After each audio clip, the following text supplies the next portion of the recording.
Welcome to Sports Management Podcast, where you will hear interesting sports management professionals share their stories, experiences, and passion for the sports management industry. I am your host, Marcus Philipson. Today's guest is Geoff Wilson. He has over 15 years of experience from the sports management industry. He started his sports management career as head of marketing and communication at the Irish Football Association. Now he runs his own consultancy firm, where he mainly consults on marketing, strategy, and fan engagement. His work has taken him to 89 countries, and he has worked with organizations such as FIFA, UEFA, FIBA, and the Asian Football Confederation. So, Geoff Wilson, welcome to the Sports Management Podcast. Thank you so much for having us along. So hopefully we'll have a very interesting debate over the next 40-45 minutes. I'm sure we will. So you are the owner of Geoff Wilson Consultancy. Could you tell us a little bit about yourself and what you do with this consultancy? Yeah, so my sort of main focus is in the area of sports consultancy, obviously. But for Geoff Wilson Consultancy, I started it in 2013. But it really didn't, in essence, start there. It started actually before that. It started whenever I was finished as a student in university. That's actually critically important for people to know. I think it's really important to have your education, to finish your education and to have a good education as a good base. So after my education, I went and worked for an organisation called British Telecom. So British Telecom is a local telecommunications organisation here in the UK and Northern Ireland. And in there, I really learnt my trade in terms of marketing. So what do I mean by that? So different and variety of areas of marketing. So whether that was research or whether that was competitive intelligence or whether that was campaigns. And what was important is being able to get a holistic view of marketing. So many people talk about specialising.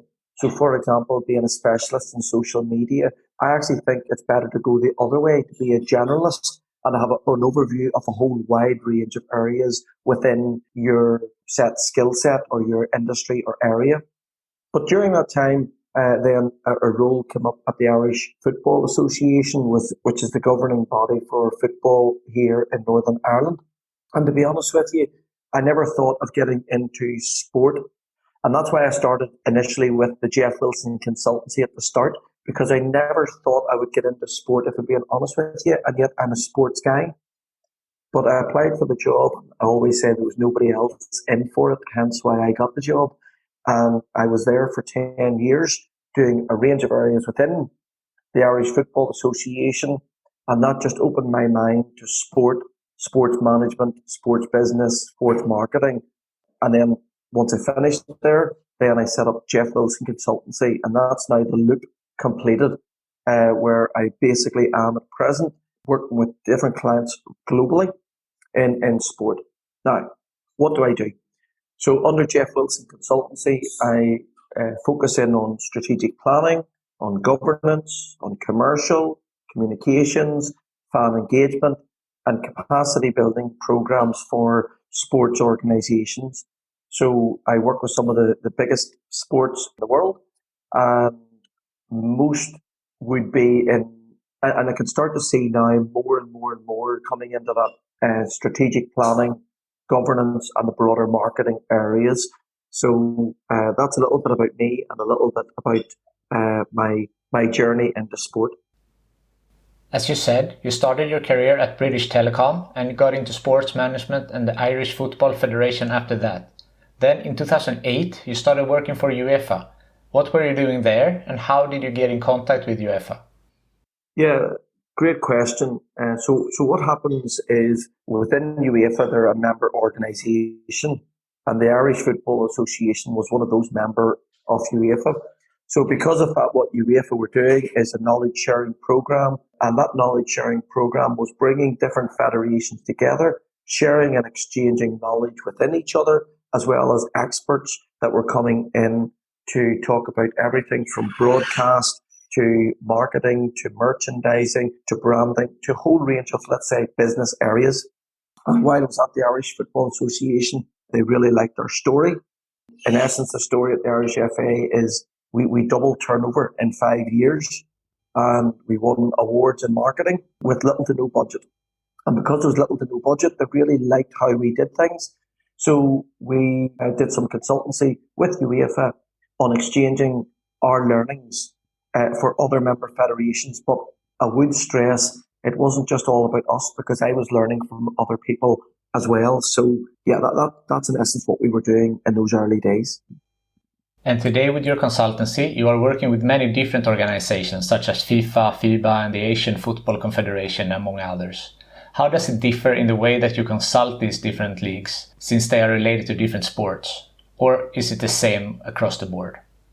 Yeah, most would be in the area of strategy, governance, and marketing. And then the last bit, capacity building programs. So what we would do is we would create a program alongside the federation. And then what we would do is roll that out within their members. So if it's a strategy, it's identifying a vision, a mission, goals, objectives, action plans, budget, monitoring, etc. And we bring them through that process. If it's governance, we're looking first of all at the role of the assembly, the board, then the organisation, policies and procedures. I'm really looking deep into that. If it's on marketing, then it'll most likely be in commercial. So looking at sponsorship and putting a sponsorship program together, or it could be on digital, putting a digital program together, or it could be in capacity building. So taking the leaders of a global federation and how do we increase their knowledge in an area that allows them to effectively manage the organisation better. So it's very wide and ranging within all of those organisations, but at the same time, it probably gets narrowed down to about 5 or 6 broad areas. And again, that gets back to my point earlier, widen out your skill sets to those that are listening. Don't narrow them. Yeah, definitely. So does it differ in the way that you consult if you're consulting with a football league or with a basketball league or an esports league? Or is it the same concept that you apply to these different sports? The same principles are there.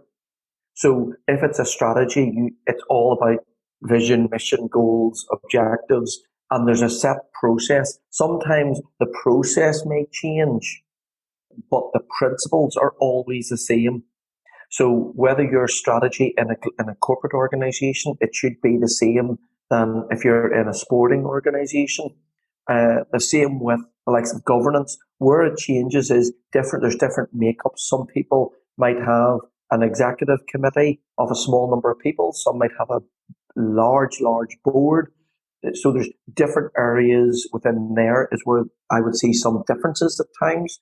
But in general, it should always be the same principles in those areas. Let me give you another example.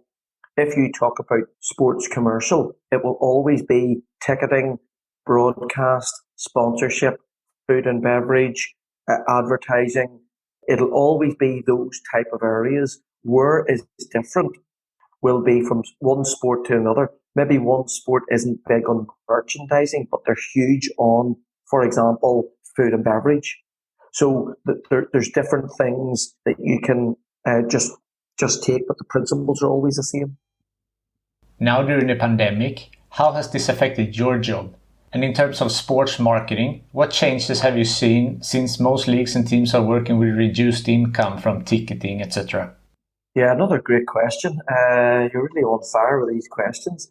I think what COVID has done is a couple of things.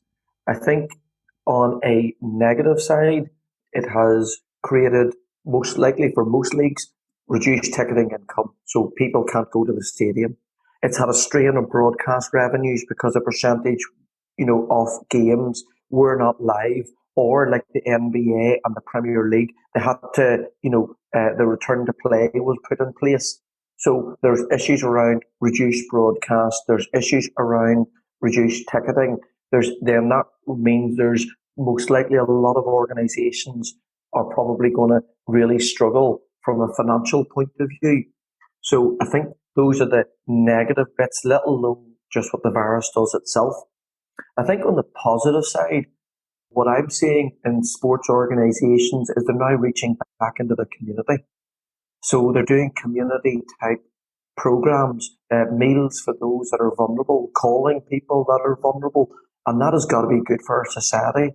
And that, in essence, is what sport probably was years ago, but we've maybe had a bit of a slight shift between the community and the club. Now we're starting to see that come back again. And what I really hope is that continues and that, strengthens.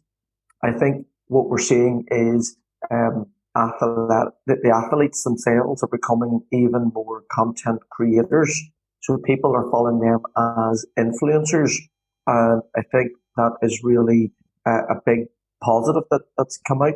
And I think what's going to be an interesting area, if somebody gets a transfer from one football club to the other, do they start to bring in the brand of the player as well? Because of their, reach, will that add more value to the transfer fee?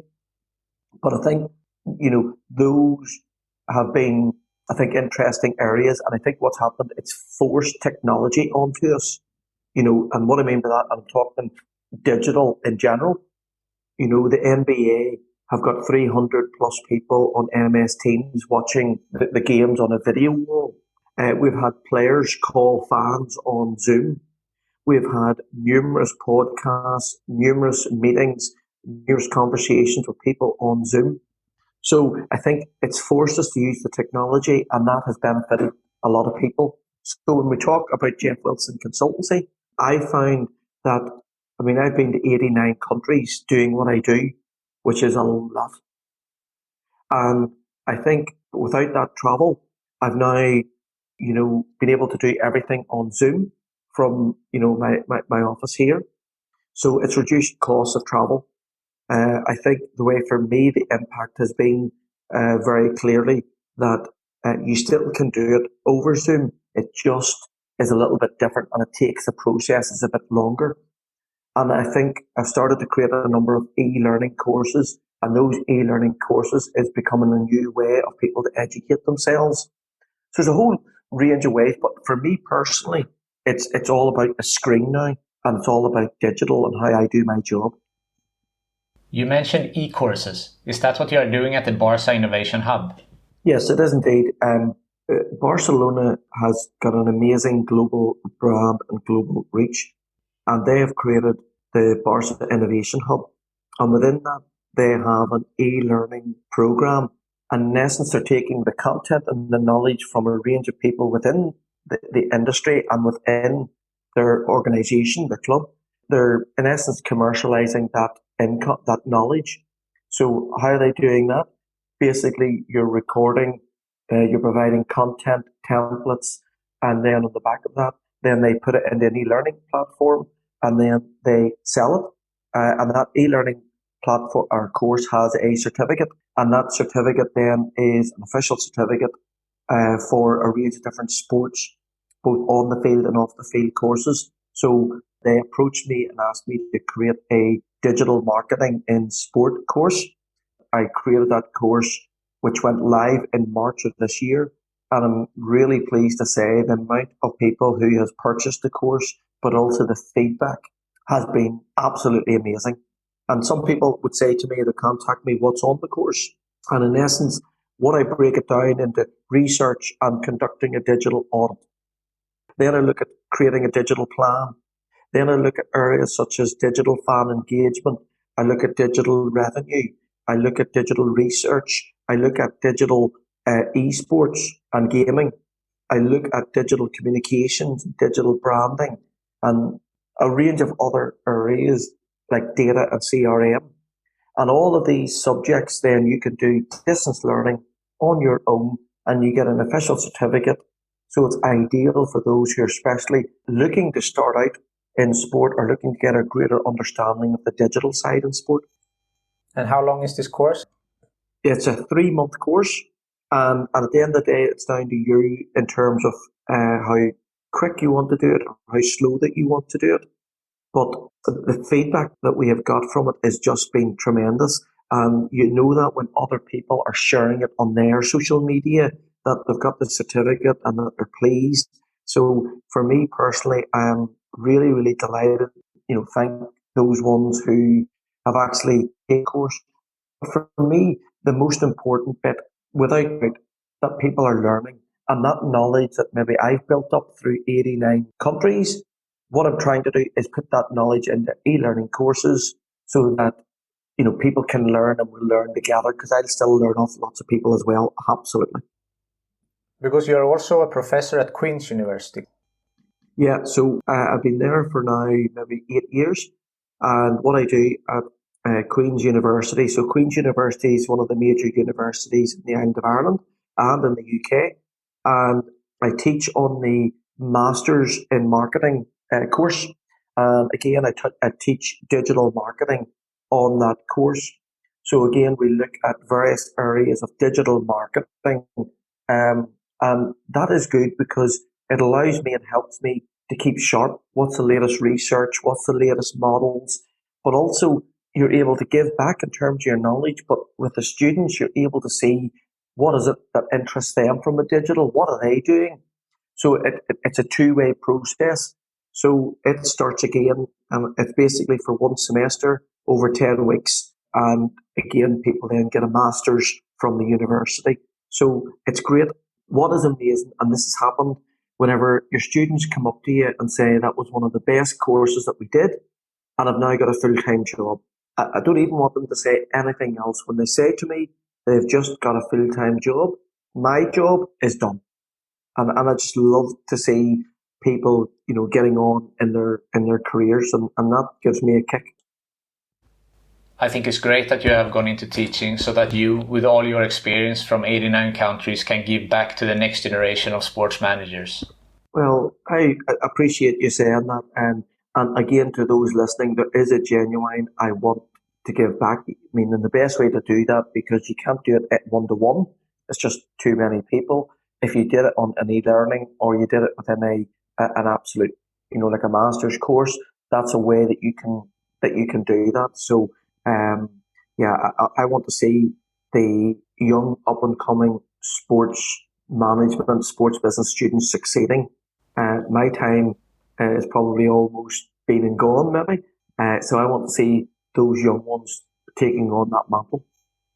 So what would be your advice for someone who wants to take the sports management career path? Well, I think if they're wanting to get into sports management, sports business, sports marketing, number one, I would say go and volunteer right now when you're at university and when you leave and during the summer. But don't just volunteer doing something that's not related to your university degree.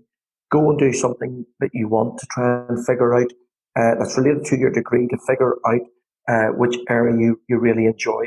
So, for example, you might be doing a marketing degree and communications. So if it's a marketing and communications degree, go and ask your local football club, basketball club, MMA club, whatever it is, or more importantly, the league or federation, and say to them, can I work in your marketing department?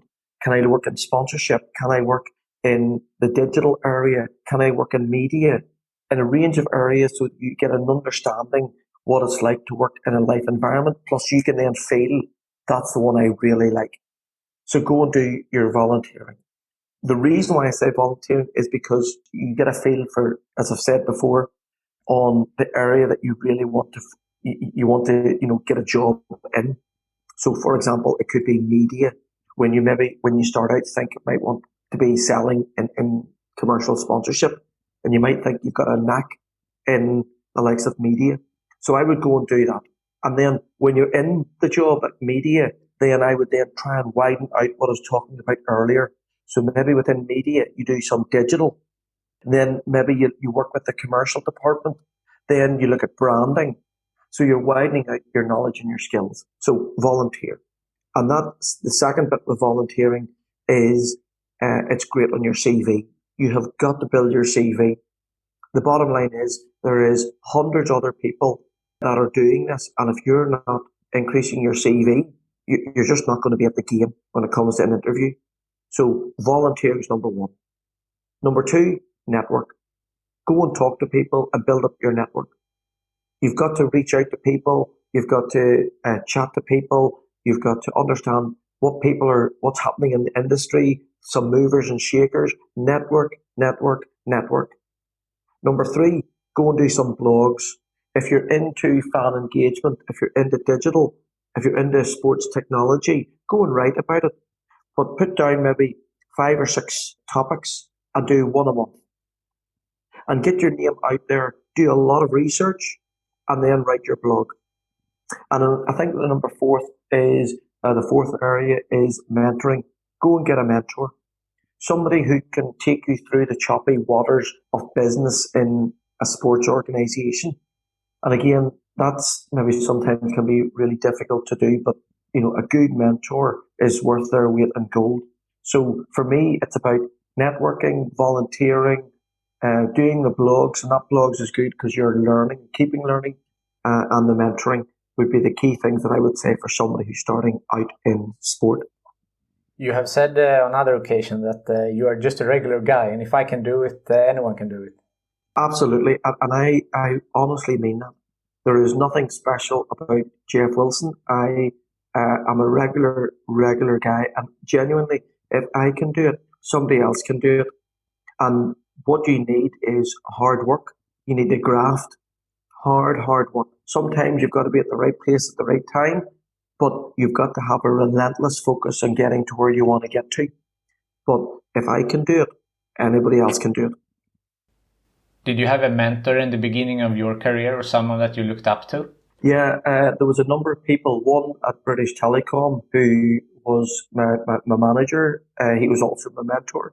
And what an individual. Really focused and wanted to see me develop when I was younger and help me just to steer me in the right ways and the right path. What an impact he has made. And then at the Irish FA, an older individual who had been there and done it, and the two of us started together. But the way that he again looked after me and worked with me to really make an impact at the Irish Football Association again was so vital to me at those times. I want to bounce back a little bit to sports marketing. You are very pro-technology. And I feel like with all the negative side effects of Corona, maybe, and you mentioned other positive aspects before, but maybe the importance of technology has become more clear with this, that we can make Teams meetings and the importance of social media marketing and so on. Yeah, I mean, technology is definitely going to be here to stay. And if we take the Gen Zs, that Generation Z, as they are starting to grow up, they know nothing but technology. They were almost born with a phone in their hand. So a life without technology is just not there. And there's a different way that they consume content, a different way that they want content to delivered. And that's what sport has got to keep ahead of. So for me, I think there's about 3 or 4 broad areas that technology and sport. So number one is stadium and admin. So that stadium's all about cashless stadiums, cashless payments. That's all about being able to, when you're in the stadium, LED signage and be able to personalize certain signage. And then within the stadium, I'm putting administration. So in there, I'm talking about a CRM, single view of the customer, personalization, all of that, as well as business transformation or digital transformation, using digital transform certain process within admin that helps to improve a process's time. So there's that one area, and technology is making an impact. Area 2 is on player performance. So GPS tracking, all of those sorts of type of data that's created on the back of players, and to make them increase by 1% or 2%. And I think there's a huge growth in that area. And I think the third is in fan engagement. So in terms of fan engagement, whether that is fantasy gaming on digital, whether that is how you view content as a watch party, watching your favorite sport, whether that is OTT, you name it, technology, AR, VR, artificial intelligence, all of these technologies are now coming to play, especially in the likes of fan engagement. But it does touch into the other areas as well. And that's helping people to prepare both on the field and off the field. You have developed your own fan engagement model, correct? That's right. Could you tell us a little bit about that one? Yeah, so through the 89 different countries that I've been to, myself and a colleague, David Fowler, we created a fan engagement model. And that fan engagement model talks about when most people engage their fans, they engage them at the stadium on game day. So if you can think a big box split into 4 quadrants. So the quadrant on the bottom left-hand corner, on match day at the venue. And what our model says, but what about on match day and you're not at the venue? What about non-match day, but you're at the stadium? And what about non-match day and you're not at the stadium? So what we are saying is there's 4 quadrants that you need to have fan engagement programs around. So let me give you one quick example.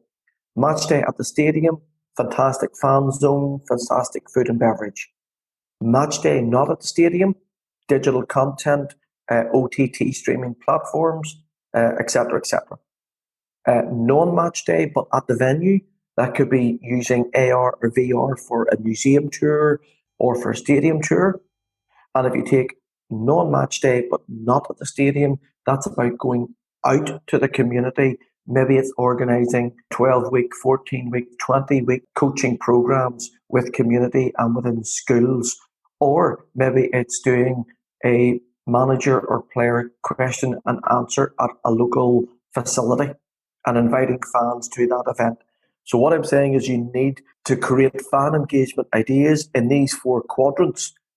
It can't just be at match day at the venue. And then the second model that I've created along with a good friend Bass is all about growing attendance. And that model, it all talks about how do you grow attendance. And what we've discussed is a number of building blocks to create that and help you to grow attendance. Now, in fairness, it was post-COVID-19, but the same thing applies now. And it's all about understanding a clear vision, a mission, having clear heritage or history. It talks about having clear goals. It talks about having a great leadership who's focused in on it. It talks about having research. It talks about having great customer service. It talks about your proactive and reactive marketing campaigns. It talks about the fan engagement. It talks about tribes. And this model in general talks about how you grow attendance at games.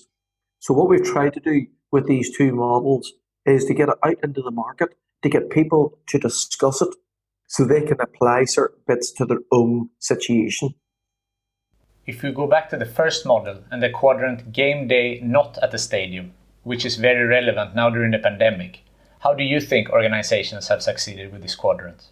Well, I think what has happened is we're starting to see a lot more, like, for example, you've got Pepsi, who you now get delivered your corporate hospitality to your organization. So what I'm saying is you're getting a lot of innovation. You're getting people with the likes of Deliveroo or Just Eat through the apps, delivering your food and your beverage ready to live stream your game. So these type of technologies are now starting to come together where when you're not at the venue, then you're starting and able to understand various bits around the club. And that could be before game day. It could be on game day. And that could also be player interviews, player insights. It could be data that's happening during the game through somebody like a Sport Radar and through your OTT live stream. You could be literally looking at the data of how a player has run, the number of shoots, the number of their succession passes, all of that data. Or it could be creating a watch party yourself with your friends and having that interaction. So I think the pandemic has drove us to be innovative and creative. I still would have to say I would love that the pandemic never happened. That's for sure. But it's driving us to change our behaviours, our thinking, and to be innovative. That probably if there was no pandemic, it would have took another X number of years for these sorts of things. In other words, it's accelerated these type of new behaviours, new culture, a new way of doing digital. Definitely. One of the first sports that came back after sports were cancelled was mixed martial arts, and in particular the UFC. They became sort of a role model for other sports on how to come back. Why do you think that they were so successful? Yeah, so MMA in essence is split into 2 broad areas. So you've got UFC, which is the professional fighters, and then you've got IMAF, which is in essence the amateur game. And those two organisations are doing amazing work. And the growth of MMA is getting bigger. I think now there's over 70 federations in IMAF. IMAF itself is getting professional, it's getting more awareness. So I think what's going to probably happen with the likes of MMA, they're again being proactive in changing how the fan consumes their content, where, when, how, and to make sure that engagement is fantastic. So, for example, IMAF have signed up with Sport Radar to do an OTT of their championships. So that's just a small example, being able to then use and collect a lot of data feeds on the back of their championships that they live stream. So I think MMA is one of those sports, like esports, where you're starting to see a lot of people getting very interested and in following them. And I think those sports are ones that will be very interesting to see over the next couple of years. But knowing the guys at the likes of IMAF, they're highly professional, highly well organised, and doing a great job. Sports for the power of good. What is it and why is it important? So if you took 20 people and you asked them which ones are in sport, in certain countries, like for example the UK and Ireland, I guarantee the majority of them will say they're into some sort of sport. Whether that's horse racing, whether that is football. In other words, many people are sports nation. And because they're a sporting nation, that means you can do some very interesting things. What is it you can do? So the power of sport that people will always think about is keeping healthy. There's also the working with other people and being part of a team and that teamwork and that community, because as individuals, that's what we like to be. Sport can be used to tackle issues like crime, but it also can be used to promote good things like nutrition. Let me give you an example. In the Republic of Ireland, they have partnered with the Garda Síochána, the police, and they have created a program called Midnight Soccer. And the idea is to go into areas where there's high crime, put football in there, and on the back of that midnight soccer playing football is that in those areas of high crime, can people play football and get that, the health, the fitness, you name it, but can it affect the crime rate? And in many areas, they've actually identified through research that crime has come down. So there's a very simple idea. Let me talk about the Ulster Grand Prix. The Ulster Grand Prix is the world's fastest road race, and it's a motorbike event. And with the UGP, they were asked by the Department of Justice to see if they could work alongside them to tackle antisocial behaviour on scramblers, on dirt bikes. Now, these scramblers and dirt bikes were doing maybe antisocial behaviour and maybe wanting to get the police to chase them because that's part of the fun. But what we were doing then, we came in alongside and said, okay, you're into motorbikes, so are we. So we took them for a 12-week period and we trained them on how to strip an engine, how to change oil, how to change a tyre, how to ride a bike properly. And not only that, we give them training on how to be a marshal, first aid training. And the difference that we started to see, because you were telling them indirectly other, good, positive behaviours. And what we were finding is that the boys and the girls were then really warming to this because it wasn't seen as education, but it was the power of sport that helped to change their behaviours. Some of those kids have now got jobs. So instead of going this way in life, that maybe could have ended somewhere badly, they now went this way and they now have a job. And I've got so many other examples where, the health people have an eat well plate, and the eat well plate is broken down to how much you should eat on protein, carbs, etc. every day. That's a good message. But if I say to a young kid, there's the eat well plate, crack on, away you go, they'd probably look at you and go, what? But when you do that with the power of the sport that they love, i.e., this is what Messi eats before a game, this is what Messi eats after a game, this is what Messi eats when he's not playing, and here's the effect that it has on them, that becomes powerful. And that is the power of sport. As you said, you have been to 89 countries, you have worked with major sports organizations, you have been teaching and much more. Has there been any bumps on the road? And if so, how did you overcome these? Yeah, loads of bumps on the road. And I think it's have to have that sort of can-do attitude. When I started the Irish Football Association, maybe the brand was not seen as representative of the full side of the community. And we had zero money. And what we ended up doing is we created, along with the whole staff at the Irish Football Association, a Football for All programme that was run by our community relations department. And we changed what people thought of the Irish Football Association over time. But we did a whole range of things, a whole range of programmes that was really meaningful, that made a big change. And that took a little bit of time. But there are always things that you're going to maybe struggle with. But what you've got to have is that can-do attitude.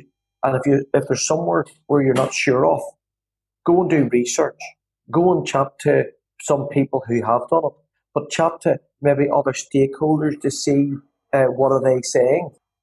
And then maybe the other side of it all would be to go and read about it. So the area of governance is an area that I didn't do up until the last 5 years. But I knew I needed to get onto a board, to get expert time within a board. So I joined 2 boards, Netball Northern Ireland, a sports board as chair, and Tourism Northern Ireland, where we used sport to drive tourism and other tourism-related activities. But being on those 2 boards gave me an understanding of how a board works, so that whenever I talk to people over the last 5 years, I'm talking from a position of confidence on how a board works from a governance point of view and what things need to go on within that board environment. So if there are things you're being asked to do, think about those things that I've talked about. Go get the experience in it or talk to people who are doing it. Always good to start with research if you're struggling with something. That's indeed very interesting. And I think that sports tourism can be one episode by itself. Absolutely. And a very, very interesting, because not only does that tourism provide a feel-good factor, it's the economic return in your country as well. Yeah. Is there something that I haven't asked you that you would like to mention? I think that the only other thing that I would say to people listening in, and again, I can just talk about from my point of view, just similar, but to get experiences on a board, I'm still learning. But one of the things that I did that I felt was really important is I did a UEFA A license in the coaching. So I did my level 1, my C, my B, and now I'm an A licensed coach. Now, I don't want that to come across, oh, look at me, because I'm not saying that. But what I am saying, if I'm doing consultancy and if it's in football, and if I'm away with different global partners, I add so much to the conversation whenever I'm talking about on-field and off-field. So if you're a consultant and you only talk about off-field because that's your area, that's fine, that's good. But you bring so much more when you can talk about on-field because you've got a coaching badge and it becomes more holistic, more rounded. And when you're more holistic, more rounded, then that means you deliver more. Then you're always pushing yourself, and by that pushing yourself, you do a job to a set standard, and people remember that standard, and that then brings referrals. So it's all about widening out your skill sets that are complementary to your core bit of business. Speaking of widening your skill sets, do you read a lot? Yes, I do, and most of it would be, just because of time, would be in the area of sports marketing, sports business. So I would read lots of articles. These are 2-minute, 3-minute articles that I would read in a whole range of sports publications. And that's good for me because I get to keep ahead of the game what's happening. So the answer is yes, and I would suggest other people should read a lot, both within and without, sport, because it's good to rest the mind and to think about other things. And finally, if you could choose my next guest on the podcast, who would you recommend? Well, I think it would be interesting to have somebody on the likes of the CEO of MyCuju. So MyCuju is an online OTT platform, and they are heavily involved in like the likes of the Brazil Football Federation and a whole range of other people. And the reason why I say that is really about where's this whole area of OTT going within the context of pre and post COVID-19. So that whole area of OTT and broadcast and wider broadcast would be a very, very interesting interview to have. Somewhere like MyCuju or DZone, something like that would be, I think, a very interesting conversation. Definitely. Thank you so much for being on the Sports Management Podcast and sharing all of your information with us. Marcus, you're very welcome. Thank you for the time. And, I think it's great that you're doing these podcasts, so keep up the good work. Thanks so much. Thank you for listening to Sports Management Podcast. Do you have thoughts or ideas about this podcast, or do you know someone that I should interview next? Please reach out to me on sportsmpodcast@gmail.com or visit my website sportsmanagementpodcast.com. If you prefer social media, you can find me on Facebook, Twitter and Instagram at SportsMPodcast.